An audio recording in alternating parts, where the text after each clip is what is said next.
हार कर जीतने वाले को बाजीगर कहते हैं। बांकीपुर उपचुनाव में जीते प्रशांत किशोर, तो बाजीगर हुआ कौन? सोशल मीडिया पर यह शिगूफा छोड़ दिया गया कि भले 9 बार से जीती जा रही सीट चली गई, लेकिन बीजेपी की कोई हार नहीं हुई है, क्योंकि प्रशांत किशोर तो बीजेपी के ही लॉन्ग टर्म प्लान का हिस्सा हैं। पुराने वीडियो नए सिरे से शेयर हो रहे हैं। एक वो है जिसमें नीतीश कुमार कह रहे हैं, "ऊ आया कैसे भाई, हमको अमित शाह जी कहे ज्वाइन कराइए तो हम ज्वाइन करा लिए।" एक और क्लिप शेयर हो रहा है इसी संदर्भ में। नीतीश कुमार एबीपी न्यूज़ के एक कार्यक्रम में बैठे हैं, इंटरव्यू चल रहा है। मंच के सामने सुशील कुमार मोदी और राजीव रंजन सिंह उर्फ ललन सिंह बैठे हुए हैं। यही नीतीश कहते हैं, "अब प्रशांत किशोर जी को पार्टी में शामिल कीजिए। इसके बारे में तो हमको 2 बार भारतीय जनता पार्टी के राष्ट्रीय अध्यक्ष अमित शाह ने कहा, इसको तब पार्टी में शामिल किए।"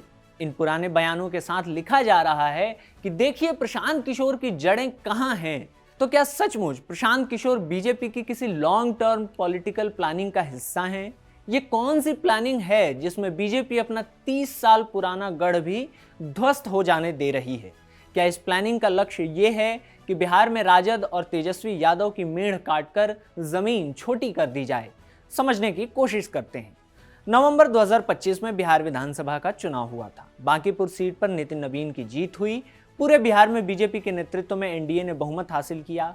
विधानसभा की 243 में से 202 सीटें एनडीए जीत गई। एक प्रचंड बहुमत। विपक्षी गठबंधन जिसमें आरजेडी, कांग्रेस और लेफ्ट पार्टियां थीं, 35 सीटों पर सिमट कर रह गया। तेजस्वी यादव की राजद के खाते में सिर्फ 25 सीटें आई थी। और प्रशांत किशोर का क्या हुआ? उन्होंने 2 अक्टूबर 2024 के दिन पटना के वेटनरी ग्राउंड को पीले रंग में रंग दिया था। नई पार्टी की घोषणा की, जनसुराज। पार्टी अपने बूते पर बिहार की सभी विधानसभा सीटों पर चुनाव लड़ी, लेकिन एक भी सीट जीत नहीं पाई। कुल वोट परसेंटेज 3.3 के करीब रह गया और जमानत अलग से जब्त हुई। जनसुराज और प्रशांत दोनों फर्श पर चले गए।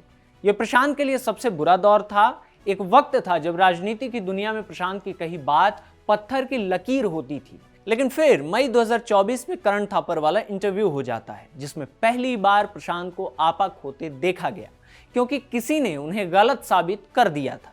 जून 2024 में जब भाजपा अपने बूते बहुमत से दूर रह गई, तो प्रशांत के उन इंटरव्यूज पर बात होने लगी जो उन्होंने वोटिंग से पहले दिए थे, कि प्रशांत भाजपा को कवर फायर दे रहे थे, लेकिन नतीजा वैसा आया नहीं।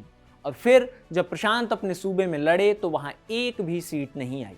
जैसे प्रशांत एंकर और रिपोर्टर्स को खारिज करते थे अपने इंटरव्यूज में, वैसे ही बिहार चुनाव में जनता ने उन्हें खारिज कर दिया। नतीजों के कई महीने बाद तक प्रशांत जब भी लोगों के बीच कैमरे पर कैद होते, यही कहते सुनाई देते कि वोटर ने सही फैसला नहीं लिया। अब भुगतो, हार की कड़वाहट गई नहीं थी। लेकिन फिर वही प्रशांत किशोर एक मौका देखते हैं और अपनी अप्रोच बदलते हैं। 2026 आता है। बीजेपी 46 वर्ष के नितिन नवीन को अचानक पार्टी का राष्ट्रीय अध्यक्ष बना देती है। अध्यक्ष जी की कुर्सी पटना से बहुत दूर नई दिल्ली में है, तो नवीन को बिहार से राज्यसभा भेजा जाता है। वो राज्यसभा गए तो बांकीपुर सीट खाली हो गई। वो सीट जो 1995 से ही नितिन नवीन के ही परिवार के पास थी। पहले उनके पिता नवीन किशोर प्रसाद सिन्हा 1995 से 2005 तक विधायक चुने जाते रहे। तब से 2025 तक बांकीपुर में नितिन नवीन की जीत होती रही। कायस्थ वोटर्स की बहुलता वाला यह शहरी सीट बीजेपी का गढ़ इसीलिए माना जाता रहा है। शहरी डेमोग्राफी, कास्ट कॉम्बिनेशन सब बीजेपी को फेवर करता रहा। इसी गढ़ में उपचुनाव की तारीखों का ऐलान होता है। जनसुराज की ओर से प्रशांत किशोर ऐलान कर देते हैं कि वो खुद चुनाव लड़ेंगे और ये चुनाव बिहार के मुख्यमंत्री सम्राट चौधरी के खिलाफ रेफरेंडम होगा। बीजेपी ने यहां पहले अभिषेक कुमार बंटी नाम के एक पार्टी वर्कर को टिकट दिया, लेकिन बंटी नामांकन से पहले ही चुनाव लड़ने से पीछे हट गए। हालांकि चर्चाएं ये चली कि बीजेपी ने ही उनसे टिकट वापस ले लिया। इसके बाद नीरज कुमार सिन्हा नाम के एक वर्कर को टिकट दिया जाता है। नितिन नवीन प्रचार करने पहुंचते हैं तो कहते हैं कि नाम नीरज का है, लेकिन चेहरा उनका देखें। लड़ाई सीधे तौर पर बीजेपी बनाम प्रशांत किशोर की ही थी, मगर राजद और तेजस्वी ने अपना कैंडिडेट उतार कर इस लड़ाई को त्रिकोणीय बनाने की कोशिश की, जो कि बना नहीं। चुनाव प्रचार के दौरान क्या रणनीति अपनाई गई, इस पर यहां बात करने का तुक नहीं है। बात नतीजे के बाद चल रही चर्चाओं और थ्योरीज पर होनी है। नतीजे आ ही चुके हैं। प्रशांत किशोर बांकीपुर से विधायक बन चुके हैं। उन्हें 49.23% वोट मिले हैं। बीजेपी के खाते में गया 34.4% वोट। आरजेडी 10.95% वोटर्स को अपने पक्ष में कर सकी। इसी वोट परसेंटेज से एक एनालिसिस निकला। इंडियन एक्सप्रेस के लिए दीप्तिमान तिवारी ने लिखा है, आरजेडी के लिए यह नतीजा इसलिए भी अहम है क्योंकि बांकीपुर एक शहरी सीट है जहां ऊंची जातियों का दबदबा है और यह पारंपरिक रूप से बीजेपी का गढ़ रहा है। लेकिन यहाँ यादवों और मुसलमानों की भी अच्छी खासी आबादी है जो पार्टी का मुख्य सामाजिक आधार हैं। आरजेडी के वोट शेयर में भारी गिरावट ने इस चिंता को बढ़ा दिया है कि इन वोटर्स का एक हिस्सा किशोर के साथ हो गया, क्योंकि उन्हें लगा कि बीजेपी को हराने के लिए वे बेहतर स्थिति में हैं। 3 अगस्त के वीडियो में हमने यही बात कही थी कि प्रशांत की जीत इस नैरेटिव को हवा दे सकती है कि जिस सीट पर 1995 के बाद से बीजेपी को कोई भी विपक्षी पार्टी हरा नहीं पाई, उसे प्रशांत किशोर ने हरा दिया। यानी बिहार में विपक्ष का ऑप्शन क्रिएट होगा, अल्टरनेटिव दिखने लगेगा। दीप्तिमान तिवारी ने अपनी रिपोर्ट में एक राजद नेता के हवाले से लिखा है, हमारे लिए चिंता की बात यह है कि बीजेपी को हराने की चाहत में हमारे कुछ कोर वोटर्स को लगा कि प्रशांत किशोर के पास बेहतर मौका है। लेकिन इसमें एक अच्छी बात भी है, इस जीत से हमारे कार्यकर्ताओं को यकीन हो जाएगा कि अगर वे जमीनी स्तर पर कड़ी मेहनत करें तो बीजेपी को उसके मजबूत गढ़ों में भी हराया जा सकता है। राजद नेता जमीनी स्तर पर मेहनत की बात कर रहे हैं, लेकिन सोशल मीडिया पर फिलहाल क्या नैरेटिव चल रहा है? राजद से जुड़े लोग एक्स पर लिख रहे हैं कि प्रशांत को टास्क मिला है बिहार में राजद को खत्म करने का, इसलिए बीजेपी ने जानबूझकर वॉकओवर दे दिया। यहां तक लिखा गया है कि अभिषेक बंटी मजबूत उम्मीदवार होते, लेकिन जानबूझकर हारने के लिए बीजेपी ने डमी कैंडिडेट उतार दिया। ये लिखते हुए नीतीश कुमार के उन्हीं पुराने बयानों का सहारा लिया जा रहा है जिसका जिक्र हमने शुरुआत में किया, जिसमें नीतीश कह रहे हैं कि अमित शाह के कहने पर प्रशांत किशोर को जदयू ज्वाइन करवा लिया था। आरजेडी के ही एक और कार्यकर्ता ने लिखा है, अगर इस चुनाव में प्रशांत किशोर हार जाते तो भाजपा के लिए भविष्य में किसी काम के नहीं रहते। दोनों डमी कैंडिडेट उसी का परिणाम थे। सब खेल समझ में आएगा, धीरे धीरे आएगा। बात सिर्फ कार्यकर्ताओं की नहीं है या उन लोगों की नहीं है जो आरजेडी से बस जुड़े ही हैं, बल्कि पार्टी की पाटलिपुत्र से सांसद लालू प्रसाद यादव की बेटी और तेजस्वी यादव की बहन मीसा भारती ने 4 अगस्त को संसद प्रांगण में कहा, प्रशांत किशोर भाजपा के बी टीम हैं, भाजपा के असली उम्मीदवार यही हैं, तो बीजेपी की वहां हार कैसे हुई? यह बीजेपी की अंदरूनी राजनीति है। हमने कहा था कि शीर्ष नेतृत्व एक तीर चलाकर कई जगह निशाने साध रही है। मीसा भारती ने यह तक कह दिया कि बीजेपी के किसी बड़े नेता का कोई रिएक्शन नहीं आ रहा है, इससे भी एक संदेश मिलता है। हालांकि वो किस रिएक्शन की बात कर रही थी यह स्पष्ट नहीं है, क्योंकि बांकीपुर के नतीजे आने के बाद खुद नितिन नवीन ने एक्स पर लिखा है, बांकीपुर और दतिया में हमें अपेक्षित जनादेश प्राप्त नहीं हुआ। हम इन दोनों क्षेत्रों के चुनाव परिणामों का पूरी गंभीरता से आत्ममंथन करेंगे तथा नई ऊर्जा और संकल्प के साथ जनता के बीच जाकर उनके विश्वास को और अधिक मजबूत करने के लिए निरंतर कार्य करते रहेंगे।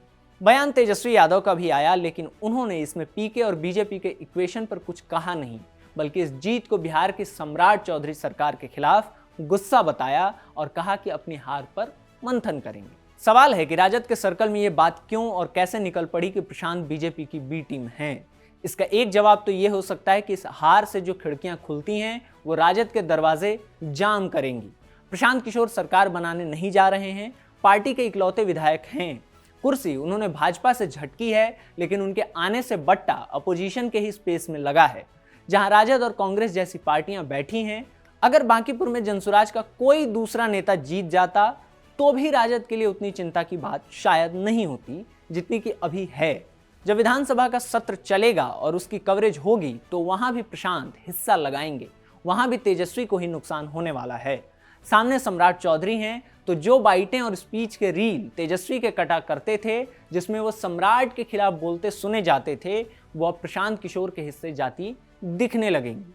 इस बार भी बांकीपुर का पूरा चुनाव प्रशांत ने सम्राट के खिलाफ हो रहा चुनाव बना दिया था। बिहार से आने वाले इंडियन एक्सप्रेस से जुड़े वरिष्ठ पत्रकार संतोष सिंह ने खबरगांव से बातचीत में कहा था, इसे सिर्फ बाईपोल न समझा जाए, ये कट ऑफ पॉइंट है। यहाँ से बिहार में अल्टरनेटिव पॉलिटिक्स की पार्शियली शुरुआत होगी। मुझे लगता है आने वाले समय में प्रशांत मुस्लिमों के नेता हो जाएंगे। अगर ये भविष्यवाणी जरा भी जमीन पर पांव रखती है तो तेजस्वी की पेशानी पर बल पड़ जाएगा, क्योंकि मुस्लिम और यादव वोटर्स को राजद का कोर वोट बैंक माना जाता है। राजद इकोसिस्टम में प्रशांत किशोर को लेकर पैदा हुई बेचैनी भविष्य में पैदा होने वाले राजनीतिक संकट के जरिए समझा जा सकता है। इसीलिए यह बी टीम वाला नैरेटिव उछलते हम देख रहे हैं। लेकिन यह जुमला कोई नया नहीं है। असदुद्दीन ओवैसी के लिए यही जुमला चलता है। 2020 का बिहार चुनाव याद कीजिए, जब सीमांचल में ओवैसी ने अपने प्रत्याशी उतार दिए थे। मुस्लिम वोटर्स को खींचकर ओवैसी ने 5 सीटें जीत ली थी। 3 सीटों पर महागठबंधन के प्रत्याशी तीसरे नंबर पर खिसक गए थे। दिल्ली, पंजाब, गुजरात से लेकर गोवा तक अरविंद केजरीवाल की पार्टी आम आदमी पार्टी के लिए भी यही बी टीम वाला जुमला हम सुन चुके हैं। प्रशांत, ओवैसी और केजरीवाल की पॉलिटिक्स देखें तो एक टेम्पलेट दिखेगा। तीनों की राजनीति ने विपक्षी दलों का ही भट्टा बैठाया है। केजरीवाल ने दिल्ली में कांग्रेस का सफाया कर दिया, पंजाब में कांग्रेस को हराया, गुजरात में दीवार में सिर लड़ा ही रहे हैं। ओवैसी जहां उतर जाते हैं वहां मुस्लिम वोटर्स का बंटवारा होने लगता है, जिसे गैर बीजेपी पार्टियों, खासकर कांग्रेस, सपा, राजद जैसी पार्टियों का कोर वोटर माना जाता है। थ्योरी चलती है कि जो वोट बीजेपी को मिलता ही नहीं, वो इन पार्टियों और पॉलिटिकल प्लेयर्स की वजह से बिखर जाता है और विपक्ष की स्थिति कमजोर होने लगती है। प्रशांत किशोर के साथ ये थ्योरी तो अभी अभी चिपकी है, लेकिन उन्हें लेकर चलने वाले नैरेटिव में बहुत बड़ा हाथ उनके पिछले काम का है। प्रशांत किशोर इंडियन पॉलिटिक्स में उतरे ही बीजेपी के साथ। 2014 के आम चुनाव में उन्होंने आईपैक नाम की संस्था के जरिए बीजेपी और नरेंद्र मोदी के लिए रणनीति बनाई थी, सोशल मीडिया नैरेटिव को कंट्रोल किया था। 2014 में बीजेपी ने सरकार बना ली, नरेंद्र मोदी प्रधानमंत्री बन गए। हालांकि उसके बाद पीके लगातार बीजेपी के खिलाफ ही पॉलिटिकल कंसल्टेंसी का काम करते रहे। 2015 में ही बिहार में बीजेपी के खिलाफ आरजेडी, जेडीयू के लिए रणनीतिकार की भूमिका निभाई। 2021 में पश्चिम बंगाल में ममता बनर्जी के साथ जुड़े रहे, पंजाब में कांग्रेस के लिए काम किया, दिल्ली में अरविंद केजरीवाल के लिए काम किया। लेकिन 2014 के बाद की सीवी पर 2014 वाला जो काम है वो हमेशा भारी पड़ जाता है। फिर नीतीश कुमार का वो बयान चलने लगता है कि अमित शाह के कहने पर अपनी पार्टी में रखा। 2018 में पीके ने जेडीयू ज्वाइन किया था। 2020 में पार्टी से अलग हो गए थे। इसी दौरान जेडीयू के राष्ट्रीय उपाध्यक्ष बनाए गए थे। तब कहा जाता था कि पीके नीतीश कुमार के नंबर 2 हैं, लेकिन रास्ते अलग हुए। अब प्रशांत खुद उसी कुर्सी पर बैठना चाहते हैं जिस पर लगभग 20 साल तक नीतीश कुमार बैठे रहे, बिहार की राजनीति की नंबर 1 कुर्सी। उसी कुर्सी पर काबिज होने की जद्दोजहद प्रशांत किशोर कर रहे हैं, जिसके लिए उन्हें तेजस्वी यादव को भी धकियाना पड़ेगा। यही वजह भी है कि बीजेपी के पास अपने हिस्से की चिंताएं हैं और राजद को पीके बीजेपी के ही हिस्से के खिलाड़ी लगने लगे हैं। लेकिन राजद और उनके नेता तेजस्वी यादव को बताना चाहिए कि वो इस चुनावी रेस को लेकर कितने गंभीर थे। जुलाई के महीने में बांकीपुर चुनाव सिर पर था, तब तेजस्वी यादव के विदेश दौरे पर होने की खबरें आई थी। बांकीपुर में प्रचार में सक्रियता नहीं दिखी, कैंडिडेट उतार दिया, रेखा कुमारी को स्वबल पर चुनाव लड़ने के लिए छोड़ दिया गया। अब एक करारी हार और नए प्लेयर की जीत के बाद उस पर लेबल चिपकाए जा रहे हैं। सवाल है कि अगर किसी को पॉलिटिक्स में एंट्री लेनी हो तो फिर कहां जाए। ओवैसी सवाल उठाते रहे हैं कि वोट कटुआ क्या होता है। एक पार्टी है, नेता है, उसे राजनीति करनी है तो वह अपनी जमीन तैयार करेगी ही। जिस पार्टी और नेता के पास बनी बनाई जमीन है वो उसे क्यों छोड़ रहे हैं, ये सवाल है। 2020 बिहार चुनाव के दौरान ओवैसी पर सवाल उठे, तब भी राजद के एंड पर एक वजन था, क्योंकि तेजस्वी यादव की मेहनत पर लोगों की नजरें जा रही थीं। लेकिन अब तेजस्वी का अप्रोच बदल चुका है। बांकीपुर चुनाव के नतीजे के दिन वो कहते हैं, चुनाव आता जाता रहता है, सावन का पहला सोमवार है तो हम दर्शन करने मंदिर आए हुए। इस तरह का कैजुअल अप्रोच पीके की ओर उछाले गए सवालों की वजन को खत्म ही करता है। इसलिए अब यह कहना कि बीजेपी तो हार कर भी जीत गई है क्योंकि प्रशांत किशोर बीजेपी के बी टीम हैं, राजद का ध्यान ही भटकाएगा उस जगह से जहां उन्हें ध्यान देने की जरूरत है। आपको क्या लगता है, पीके की पॉलिटिक्स को आप किस खेमे में देखते हैं? कमेंट बॉक्स में लिखिएगा। इस वीडियो में इतना ही। इसे रिकॉर्ड किया सर्वेश ने। मेरा नाम आकाश है। खबरगांव देखते रहिए। नमस्ते।